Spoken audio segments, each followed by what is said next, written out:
নমস্কার, ঘরোয়া বিউটি টিপসে সকলকে জানাই অনেক অনেক স্বাগত। শীতকালে শুষ্ক আবহাওয়া হওয়ার দরুন আমাদের ত্বক রুক্ষ সূক্ষ্ম হয়ে পড়ে। এই সময় চামড়া ভীষণ খসখসে হয়ে যায়, টান ধরে, এছাড়াও ফেটেও যায় আর ত্বক হয় নির্জীব। ত্বকের উজ্জ্বলতা যেন কোথায় হারিয়ে গেছে। তো এইসব সমস্যার সম্মুখীন তো আমাদের প্রতিনিয়ত হতে হয় শীতকালে। এই উৎসবের মরশুমে সবার সামনে গিয়ে কিন্তু আমরা ভীষণভাবে অপ্রস্তুত হয়ে পড়ি। তো এই সব সমস্যার সমাধান হবে আজকে একটা ঘরোয়া ফেসিয়ালে। তো খুব কম সময়ে ঘরোয়া কিছু উপাদান দিয়েই আমি আজকে ফেসিয়ালটা করে দেখাবো। তোমরা একবার বাড়িতে ট্রাই করে দেখো বন্ধুরা। শীতকালের যেসব সমস্যাগুলো আছে, ত্বক ফেটে যাওয়া, নির্জীব হয়ে পড়া, টান টান ধরা, চামড়া কুঁচকে যাওয়া বা কালচে হয়ে যাওয়া, সেসব সমস্যার থেকে কিন্তু সমাধান পেতে পারি আজকের এই ফেসিয়ালে। তো চলো আমরা দেখে নিই যে কিভাবে এই ফেসিয়ালটা করব। যেকোনো ফেসিয়ালের প্রথম স্টেপই হচ্ছে ক্লিনজিং। তো এখানে আমি আমার মুখটা পরিষ্কার করার জন্য নারকেল তেল নিয়ে নিচ্ছি। আমি এখানে তুলোয় করে নারকেল তেল নিয়ে তারপর মুখটা পরিষ্কার করব।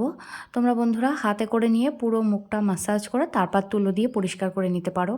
কোরিয়ানদের মধ্যে এই অয়েল ক্লিনজিং ব্যাপারটা খুব কিন্তু আমরা সেটাকে একদমই অ্যাভয়েড করি। কিন্তু এইভাবে যদি আমরা মুখটা পরিষ্কার করি তাহলে তোমরা দেখবে বন্ধুরা ভেতর থেকে একদম নোংরা চলে আসবে একদম তুলোর মধ্যে, আর মুখটা একদম পরিষ্কার হয়ে যাবে। ক্লিনজিংয়ের পরে আসে স্ক্রাবিং। তো স্ক্রাবিংয়ের জন্য আমি এখানে অ্যালোভেরা জেল নিয়ে নিচ্ছি।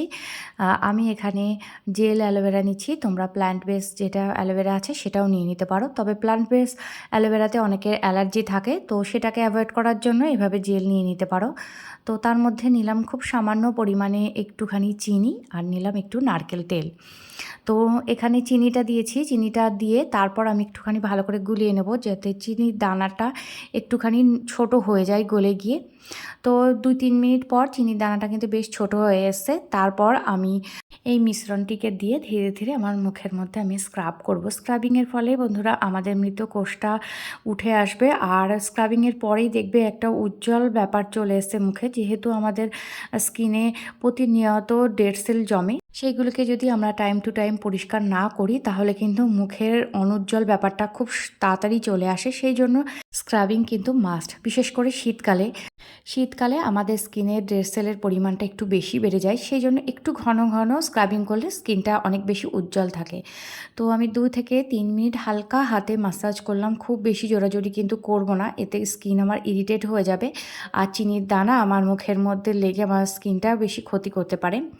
তো খানিকটা আমি হাতেও দেবো। মেয়েদের বিশেষ করে এই জায়গাগুলো ভীষণ রুক্ষ হয়ে যায়, কারণ আমাদের প্রতিনিয়ত জলে হাত দিতে হয়। তো সেখানে সেই জন্য আমি এই জায়গাগুলোতেও একটুখানি দিয়ে দিলাম। দিয়ে আমি 5 মিনিট মতো ছিলাম স্কিনে, এটাকে রেখে দিয়েছি। তারপর মুখটা আমি ট্যাপ ওয়াটার দিয়ে ধুয়ে এখানে স্ক্রাবিংয়ের জন্য আমি অ্যালোভেরা জেল ব্যবহার করেছি। অ্যালোভেরা জেলে আছে বিভিন্ন রকমের ভিটামিন, যেমন এ, ই, সি, এছাড়াও অ্যামাইনো অ্যাসিড আছে এবং স্যালিসিলিক অ্যাসিড আছে, যা অ্যান্টিঅক্সিডেন্টের ভূমিকা পালন করে, যার ফলে আমাদের ত্বক থেকে রোদে পোড়া দাগ, তাছাড়াও ব্রণের দাগ, ব্রণ, ফুসকুড়ি, এছাড়াও বিভিন্ন রকম সমস্যা যেমন শীতকালে ত্বক কুঁচকে যাওয়া, রুক্ষ হয়ে যাওয়া, এইসব সমস্যা থেকে কিন্তু খুব সহজেই আমরা মুক্তি পেতে পারি। এছাড়াও নারকেল তেল এবং চিনি ব্যবহার করেছি, যেটা দুটোই আমাদের স্কিনকে হাইড্রেট রাখতে এবং স্কিনকে আরও উজ্জ্বল করতে সাহায্য করে। এরপর আসি কীভাবে ফেস প্যাক তৈরি করব। তো এর জন্য আমি একটা বাটিতে নিয়ে নেব 4 ভাগের 1 ভাগ পাতিলেবুর রস। তো তার সাথে আমি নিয়ে নেব একটুখানি মধু, 1/2 চা চামচ মতো মধু নেব বন্ধুরা। মধু আমাদের স্কিন থেকে দাগ ছোপ দূর করে আমাদের স্কিনকে হাইড্রেট রাখতে সাহায্য করে। এরপর আমি এখানে নেব 1 চা চামচ মতো টক দই। টক দই আমাদের স্কিনকে ভীষণভাবে হাইড্রেট করতে সাহায্য করে এবং এতে আছে অ্যাসিটিক উপাদান, যা আমাদের স্কিনের ভেতর থেকে পরিষ্কার রাখে এবং একটা প্রাকৃতিক ব্লিচ হিসেবেও কাজ করে। তো দেখো বন্ধুরা, এরপর আমি এই যে ফেস প্যাকটা, এই ফেস প্যাকটা লাগিয়ে নেব। এটা একটু লিকুইডই হবে, তো সেই জন্য একটু ধৈর্য ধরে ভালো করে লাগিয়ে নিতে হবে। যদি মনে করো যে আমার স্কিনটা তাড়াতাড়ি শুকিয়ে গেছে, তো দ্বিতীয়বারও তোমরা এটাকে অ্যাপ্লাই করে নিতে পারো। তো আমি চোখের আশপাশগুলো দেবো না, যেহেতু এখানে লেবু দেওয়া আছে, পাতিলেবু। পাতিলেবুতে অনেকের অ্যালার্জি সমস্যা হয়ে থাকে, তো পাতিলেবুটা তারা বাদ দিয়ে দেবে।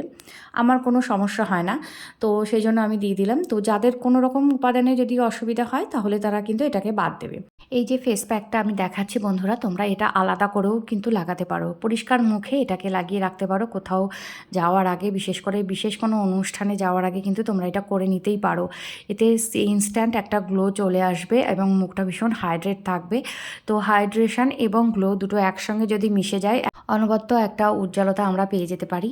তো এটা আমি 10 মিনিট মতো রেখেছিলাম এই ফেস প্যাকটা। তোমরা এটা 10 মিনিট মতোই রাখবে এবং সপ্তাহে অন্তত একটা করে দেখো বন্ধুরা, ভীষণভাবে ফল পাবে এই শীতকালে।